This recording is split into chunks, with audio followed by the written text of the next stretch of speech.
गणपति महाराज की जय हो।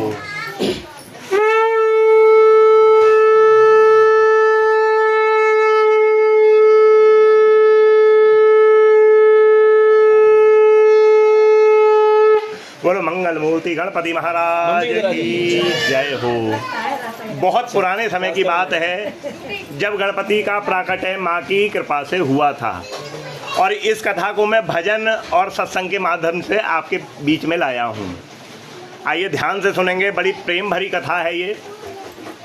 आधी पौनी तो सबको पता है कि कथा में भगवान का प्राकट्य कैसे हुआ, हम क्यों गणेश चतुर्थी मनाते हैं और हमें उस गणेश चतुर्थी पर क्या क्या पूजा करनी चाहिए, इस बात की जानकारी इस कथा के माध्यम से आपको हो जाएगी। तो ध्यान दे करके सुनेंगे। कुछ देर के लिए मोबाइल स्विच ऑफ कर देंगे, क्योंकि ये मेरा मोबाइल जो है मीडिया से तो जुड़ा हुआ है लेकिन इसमें सिम नहीं है ना, तो अपने मोबाइल को स्विच ऑफ कर देंगे। बोलो गणपति महाराज की जय। सुंदर फूलों के गल में हार प्रणाम कीजिए, गौरी जी के लाडले का नाम लीजिए। सुंदर फूलों के गल में हार प्रणाम कीजिए, गौरी जी के लाडले का नाम लीजिए। तो चल रहे हैं हिमालय पर्वत पर, जहाँ पर है कैलाश, अति सुंदर गिरबर कैलासु। वहाँ पे उमा जी भगवान महादेव के साथ निवास करती हैं। तो एक बार की बात है, गौरी जी के लाला की ये कथा है, ध्यान से सुनेंगे, है ना। और बच्चों की कोई बात नहीं, बच्चों को छूट है लेकिन बड़ों को छूट नहीं है ना।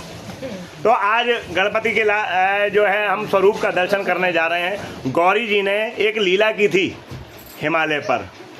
कहते हैं एक बार उन्हें भगवान भोलेनाथ की तपस्या करने के लिए जाना था, और तपस्या में जाने से पहले उन्होंने स्नान करने का सोचा। अब स्नान करने का सोचा तो ज़्यादातर लोग कहते हैं क्या जो गणपति बनाए गए, मैल उतारा गया, वो मैल इतना ज़्यादा था गौरी पर जो पुतला बन गया। हम अगर मैल उतारते हैं, नहाते हैं तो थोड़ा बहुत निकलता होगा, पता ही नहीं चलता। क्या गौरी इतनी मैल में थी? तो देखो गौरी तो सर्वांग सुंदर हैं। कई बार हम औषधियों का प्रयोग करते हैं, उबटन का प्रयोग करते हैं नहाने के लिए, शायद माँ ने भी औषधियों का प्रयोग किया होगा, और उन औषधियों को ही मिला करके एक पुतला माँ ने बना दिया, है ना। पुतला बनाया गौरा मैल उतार के, पुतला बनाया गौरा मैल उतार के, किया सजीव गौरा प्राण मंत्र डार के, किया सजीव गौरा प्राण मंत्र डार के। प्राण मंत्र कौन सा है? वैसे तो हर एक मंत्र जो वेद पुराणों से निकला है वो प्राण मंत्र ही है, लेकिन प्राण मंत्र विशेषता इस जगत में गुरु महाराज कहते हैं एक ही है। वो प्राण मंत्र कौन सा है? ओम त्र्यंबकम यजामहे सुगंधिम पुष्टिवर्धनम उर्वारुकमेव बंधनात् मृत्योर्मुक्षीय मामृतात्। माँ ने यही मंत्र फूंका और वो पुतला जीवित हो उठा, और उसने सबसे पहला शब्द क्या पुकारा? माँ।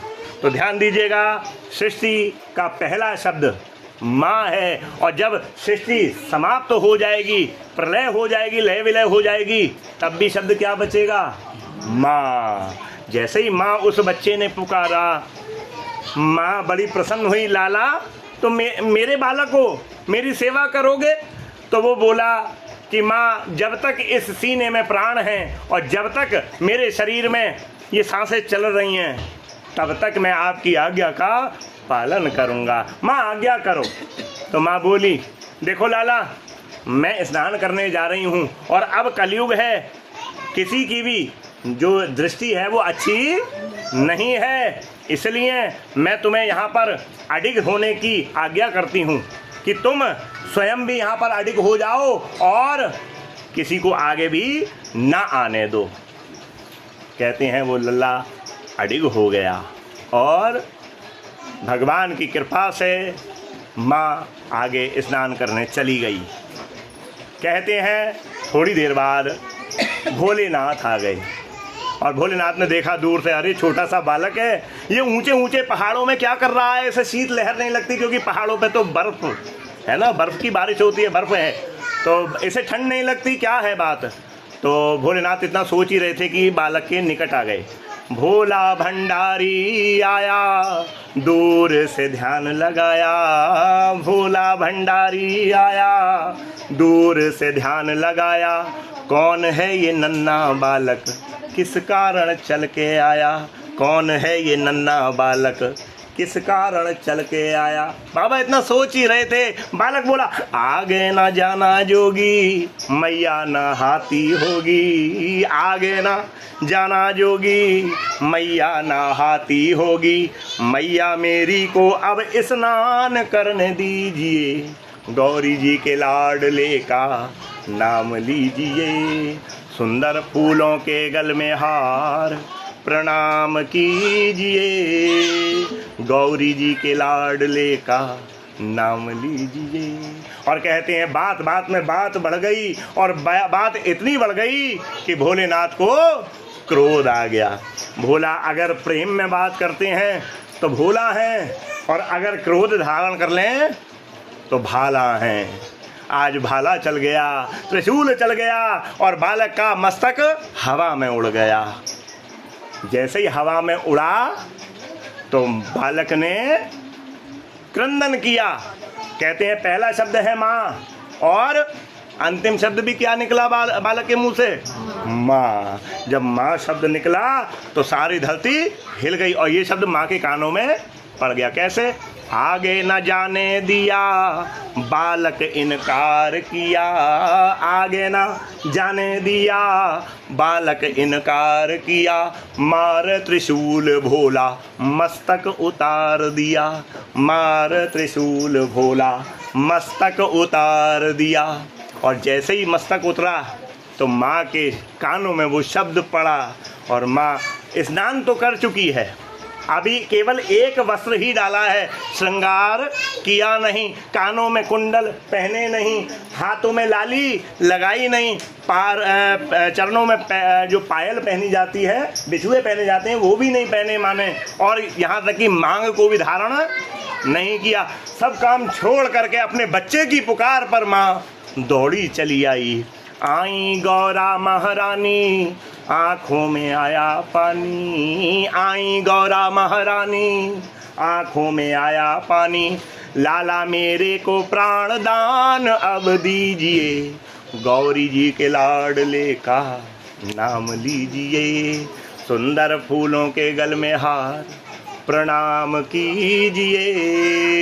गौरी जी के लाडले का नाम लीजिए। और माँ ने देखा कि मेरे बालक का धर पड़ा हुआ है, और मस्तक वहाँ कहीं नजर नहीं आता, और रक्त लगा हुआ त्रिशूल लिए भोलेनाथ वहाँ पर खड़े हैं, अचंभित हैं। तो देखो यहाँ पे लीला है।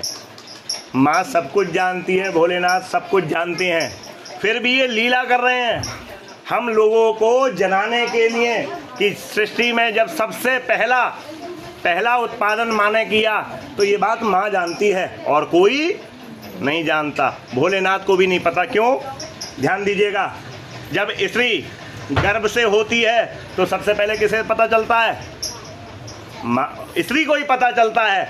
अगर वो बता दे अपनी सास को, अपने पति को, तो पता चलेगा, अगर ना बताए तो फिर तो उसे ही पता है।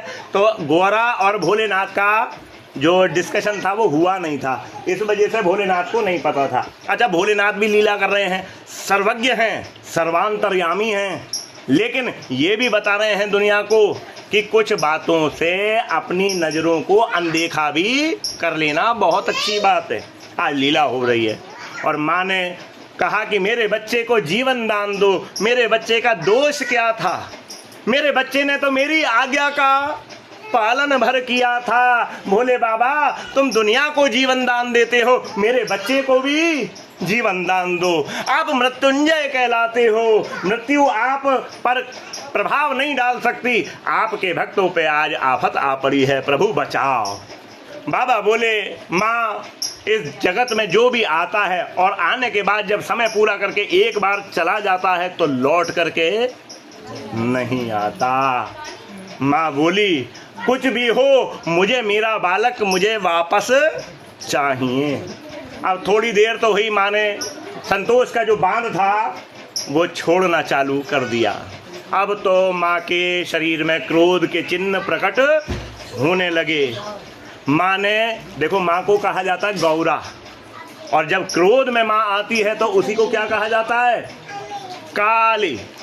बोला महाकाली मैया की जय। माँ के होठ फड़कने लगे और भोलेनाथ से कहने लगी कि हे नाथ, अगर आपने मेरे कहे से मेरे बच्चे को मुझे वापस नहीं किया तो आज मैं सारे जगत को समाप्त कर डालूंगी। धरती हिलने लगी, आसमान टूट पड़ा, सारे देवता, किन्नर, नाग, गंधर्व, मुनि और मानव की तो बात ही क्या, सब थर्रा उठे।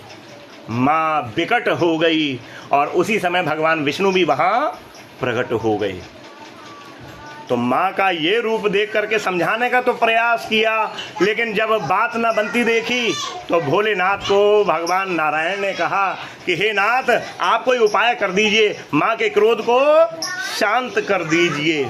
तो भोलेनाथ ने विष्णु के कहने पर अपने गणों को आज्ञा दी, जंगल में जाए के गज शीश लाए के, जंगल में जाए के गज शीश लाए के, बालक के धड़ पे प्राण रक्षा अब कीजिए, गौरी जी के लाडले का नाम लीजिए, सुंदर फूलों के गल में हार प्रणाम कीजिए, गौरी जी के लाडले का नाम लीजिए। और कहते हैं भगवान भोलेनाथ के कहने से जो उनके गण थे, भूत प्रेत थे, उन्होंने सारी दुनिया में चक्कर लगाया और मस्तक कहीं न मिल पाया तो जंगल में गए। जंगल में कहाँ? श्रीमद् भागवत में कथा आती है गजेंद्र मोक्ष, है ना, सुनी है आपने श्रीमद् भागवत? कभी मौका मिलेगा तो आएंगे करने, है ना, हमारे शर्मा परिवार के द्वारा ही होगी कभी बड़ी भागवत। हालांकि जो भगवान की इच्छा होना तो वही है। तो आज गजेंद्र मोक्ष की पूरी कथा तो नहीं सुनाऊंगा। एक हाथी का उद्धार किया था नारायण ने, है ना, मगर ने पैर पकड़ लिया था और भगवान नारायण ने गजेंद्र का उद्धार किया था। कहते हैं वो गजेंद्र मुक्त होकर के नारायण के धाम को चला गया, लेकिन जिस समय वो धाम को गया था उस समय उसकी स्त्री गर्भवती थी। जो गर्भवती थी तो बालक बाद में हुआ। अब ध्यान दीजिएगा, बिना पिता का बालक नाजायज कहलाया जाता है। भोलेनाथ ने ये लीला की कि उस हाथिनी के बच्चे को कोई नाजायज ना कहे, इसलिए उस बच्चे का ही सिर ले लिया गया। देखो हमारे धर्मशास्त्र क्या दिखाते हैं, स्त्री तो स्त्री, मानव स्त्री तो स्त्री, पशुओं में भी जो स्त्री स्वरूप है उसकी भी मर्यादा का पालन करा रहे हैं हमारे धर्मशास्त्र। तो हमारी तो बात क्या है, कितना सम्मान है हमारे यहाँ, पशुओं की भी मर्यादा रखी जा रही है। हथनी के बच्चे को कौन बुरा कहेगा? लेकिन नहीं, हमारे धर्मशास्त्र बता रहे हैं कि पिता सिर पर नहीं है, स्त्री को भी गाली मिलेगी और बच्चे को भी अपमान सहना पड़ेगा। इसीलिए उस बच्चे का जो अपनी माँ के गर्भ से अभी अभी जन्मा है और संयोग से हथनी उस बच्चे से पीट करके सो रही थी, शर्त यही थी कि जो माँ अपने बच्चे से पीट करके सो रही हो और वो बच्चा हाल में ही जन्मा हो, जड़ूला हो, उसका मुंडन ना हुआ हो, ऐसे बच्चे का सिर लाना है, ये शर्त थी। इस शर्त को पूरा किया गया, सारे मानकों पर खरा पाया गया और उस बच्चे का, हाथी के बच्चे का शीश गणों ने ले लिया और ले जा करके भोलेनाथ को सौंप दिया। भोलेनाथ ने उस हाथी के बच्चे का जो सिर था अपने उस बच्चे के ऊपर रख दिया और मंत्र फूंका। मंत्र कौन सा फूंका? वही मंत्र फूंका जो माँ ने फूंका था। कौन सा था? सब मिल करके गाएंगे। ओम त्र्यंबकम यजामहे सुगंधिम पुष्टिवर्धनम उर्वारुकमेव बंधनात् मृत्योर्मुक्षीय मामृतात्। इस मंत्र को जपना चाहिए, है ना, जपना चाहिए। म्यूजिक में नहीं बजाना चाहिए, ज़्यादातर टीवी खोल करके लोग बजा देते हैं, गलत है। जपना चाहिए, जितना अपने जिह्वा से जपोगे उतना ही आपके शरीर का पाप चला जाता जाएगा और प्राणवायु शुद्ध होती जाएगी और जिनकी प्राणवायु शुद्ध होती है उन्हीं की आयु में उत्तरोत्तर वृद्धि होती है और उनकी अकाल मृत्यु नहीं होती। आज इस बच्चे पर जब कृपा की तो फिर से वो बालक जीवित हो गया और जैसे ही जीवित हुआ तो उसने फिर पुकारा, क्या पुकारा? हो माँ, हो माँ, हो माँ, हो माँ।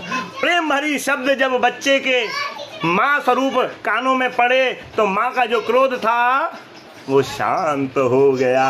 माँ सौम्य स्वभाव वाली हो गई। सौम्य स्वभाव धरो मेरी माता, जन की अर्ज कबूल करो। सिंह पीठ पर चढ़ी भवानी, अटल भवन में राज करे। माँ जय काली कल्याण करे, माँ जय काली कल्याण करे। माँ का स्वरूप शांत हुआ और फिर से किस रूप में आ गई माँ? गौरी रूप में आ गई। बोलो गौरी मैया की जय। माँ गौरा ने उस बच्चे को फिर से अपनी गोद में ले लिया और माँ बोली, प्रभु जब आपने इसे जीवन दान दिया तो एक काम और करो, इसका नामकरण और कर दो। मैं अभी तक जो गा रहा था, मैं बार बार क्या कह रहा था? गौरी के लाला। अभी तक नाम नहीं लिया है मैंने, मैं बार बार कह रहा हूँ गौरी जी के लाडले का नाम लीजिए, लेकिन नाम नहीं बताया। क्यों नहीं बताया नाम? मुझे खुद नहीं पता। भोलेनाथ ने नामकरण किया है। आइए भोलेनाथ क्या नामकरण कर रहे हैं? नाम गणेश है, पुत्र महेश है। नाम गणेश है, पुत्र महेश है। भक्तों को रिद्धि सिद्धि दान अब दीजिए, गौरी जी के लाडले का नाम लीजिए। सुंदर फूलों के गल में हार प्रणाम कीजिए, श्री गणपति जी का अपने नाम लीजिए। और कैसे लेंगे? मोरया रे बप्पा मोरया रे, मोरया रे बप्पा मोरया रे, मोरया रे बप्पा मोरया रे, मोरया रे बप्पा मोरया रे, मोरया रे बप्पा मोरया रे, मोरया रे बप्पा मोरया रे, मोरया रे बप्पा मोरया रे, मोरया रे बप्पा मोरया रे, मोरया रे बप्पा मोरया रे। बोलो गणपति महाराज।